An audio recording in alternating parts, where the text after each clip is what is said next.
तो पुण्यात्माओं, ऐसे तो आपको भी कोई कह सकता है कि आपके गुरु जी का ज्ञान ठीक नहीं, तो उससे प्रमाण लीजिए और फिर अपने प्रमाण दीजिए, और फिर भी आपको कोई भिन्नता लगे तो बेशक किसी को स्वीकार कर लीजिए।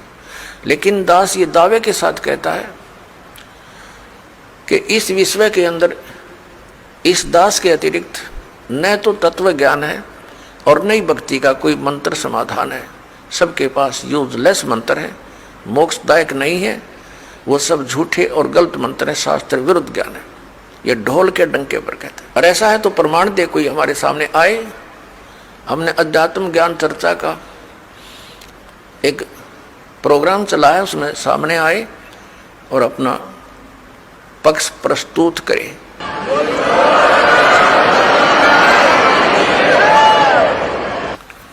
तो दास जो आपको कहना चाह रहा है वो इस विषय में है कि जो भक्ति आप करते हो और जो साधना ये दास बताता है उसके ऊपर आपको अविश्वास नहीं होना चाहिए, विशेषकर उपदेश प्राप्त करने के बाद। अगर फिर भी वो कोई अग्रम मग्रम करता, वो चातुर प्राणी है, उसने 1 2 4 20 हजार 2000 को मूर्ख बना रखा होगा, वो गुरु पद प्राप्त कर चुका है, उन औरों को अभी उलझाना ही चाहता है।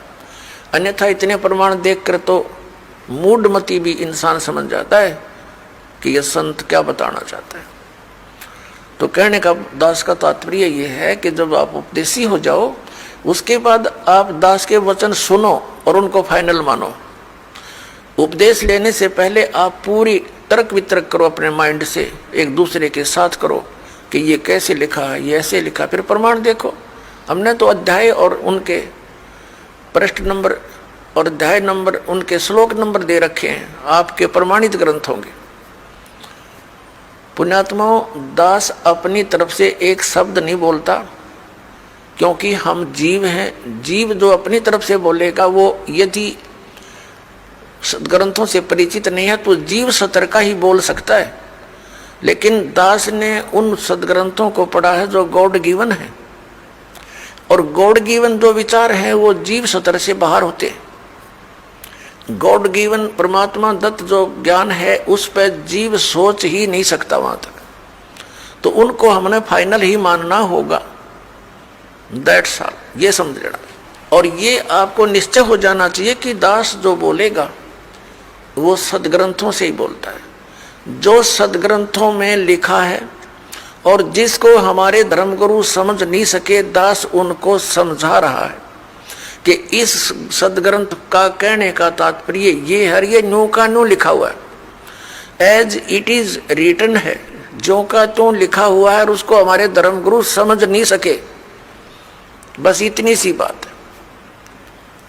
अब धर्मगुरु कौन होता है? जो धार्मिकता और सदग्रंथों का ज्ञान दे, और जो सदग्रंथों के विपरीत ज्ञान देता है और आपस में लड़ाके मारता है, वो ना धर्मगुरु है ना उसके धार्मिकता आसपास है, वो तो एक राक्षस व्यक्ति है।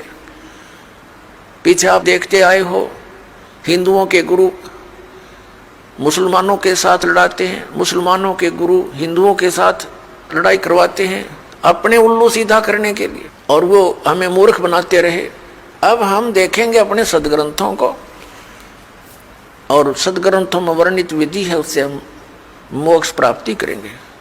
कई बोली आत्मा, क्योंकि हम युगों युगों से अज्ञान से परिपूर्ण हैं, अब ये तत्व ज्ञान प्राप्त हुआ है तो हम वकील बन जाते हैं उस अज्ञान आधार से।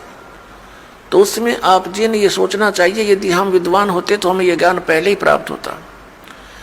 आप विद्वान नहीं, बुद्धिमान अवश्य, लेकिन उस बुद्धि का दुरुपयोग करके आप भगवान से दूर हो जाओगे। इस दास ने जो मार्गदर्शन किया है ये गॉड गिवन है, ये किसी डूम बाट के गीत नहीं है। तो इसके अंदर आप जी ने बिल्कुल सोचना बंद कर देना चाहिए। उपदेश लेने के बाद, उपदेश लेने से पहले आप बिल्कुल वकील बने रहो, खूब अच्छी तरह निरीक्षण करो हर एक बात का, और तब दीक्षा ग्रहण करो। दीक्षा ग्रहण करके अब यदि गुरु जी के वचनों में आपको अविश्वास होता है तो आपका नाम खंडित हो जाता है, भगवान से दूर हो जाते हो। इसलिए दास सबसे पहले आपको ज्ञान ग्रहण करने के लिए पुस्तकें देता है, सीडी बना रखी है, ये सुनो देखो, मिलाओ दूसरे संतों से, और जब आपको संतुष्टि हो जाए कि ये मार्ग फाइनल है, सही है, तो दीक्षा लो, अन्यथा मत लो। तो जो दास फिर आपको जो भी ज्ञान दे, आप एक अच्छे विद्यार्थी की तरह निरसंशय होकर सुनो, श्रद्धा से सुनो, ब्लाइंड फेथ करके सुनो। पुण्यात्माओं, श्रद्धालु हमेशा अपने गुरुजी के वचन पर अंधविश्वास करता है और वही सफल होता है। लेकिन इस गुण का इन नकली गुरुओं ने दुरुपयोग कर लिया। जितने भी आप देखते हो ये संत और इनके पास गए हुए डिवोटी कितने समर्पित हैं। वो गुरुजी जो भी ज्ञान बताते हैं शिरोधार्य होता है। उनके विषय में कोई कहता है जैसे तत्व ज्ञान के आधार से हमारे भक्त अन्य संतों के शिष्यों को बताते हैं कि आपकी साधना ठीक नहीं, आपके गुरुजी के पास मोक्ष मार्ग नहीं, तो वो बहुत दुखी हो जाते हैं और कहते हैं आप मेरे गुरुजी के बारे में कुछ ना बोलो। तो पुण्यात्माओं, वो डिवोटी तो सही हैं, उनका आस्था होनी ही चाहिए, लेकिन वो नकली गुरुओं के पास वो श्रद्धा बनाए बैठे। जिस व्यक्ति ने उसको आम का पौधा बता करके बबूल दे रखा है, वो पूरा विश्वास किए बैठा है उस नकली आदमी पर। तो उस व्यक्ति को चाहिए कि इस व्यक्ति ने मेरे पौधे को ये बबूल क्यों बताया, उसकी फिर पूरा निरीक्षण करना चाहिए, तब उसकी सिंचाई करना, तो बबूल बोने का क्या यूज।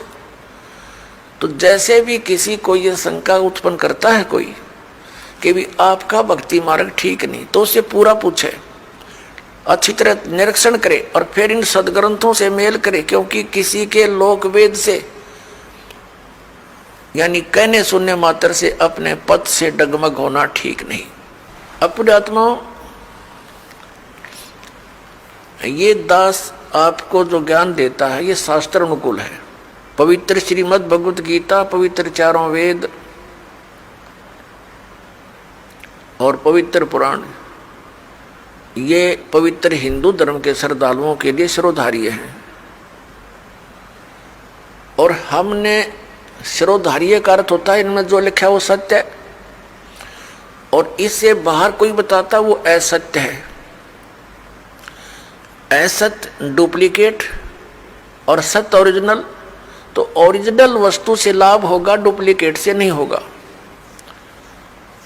श्रीमद् भगवत गीता अध्याय नंबर 16 के श्लोक 23-24 में स्पष्ट किया है कि अर्जुन, शास्त्र विधि को त्याग कर जो मनमाना आचरण करते हैं उनको न तो कोई सुख प्राप्त होता है, न उनकी गति होती है, और न ही कोई सिद्धि को प्राप्त होते हैं, अर्थात यूजलेस।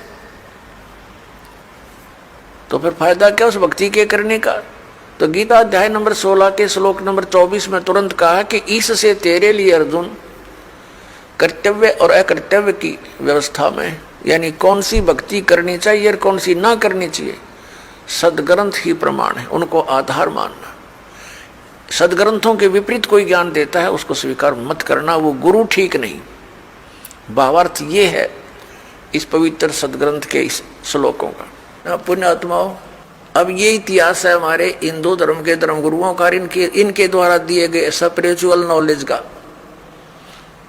इन आचार्यों और शंकराचार्यों और हमारे धर्मगुरुओं को कख नहीं पता था हमारे सदग्रंथ क्या बताते हैं, और ये के लोक वेद सुनाया करते थे। ये क्या कहते हैं कि जीव ही ब्रह्म है, अयम आत्मा ब्रह्म, यह आत्मा ही परमात्मा है। और फिर दूसरी तरफ कहते हैं श्री कृष्ण की, श्री विष्णु जी की और श्री शंकर भगवान की पूजा करनी चाहिए। बताओ, और उधर देवी की पूजा करते हैं और इनको भगवान बताते हैं।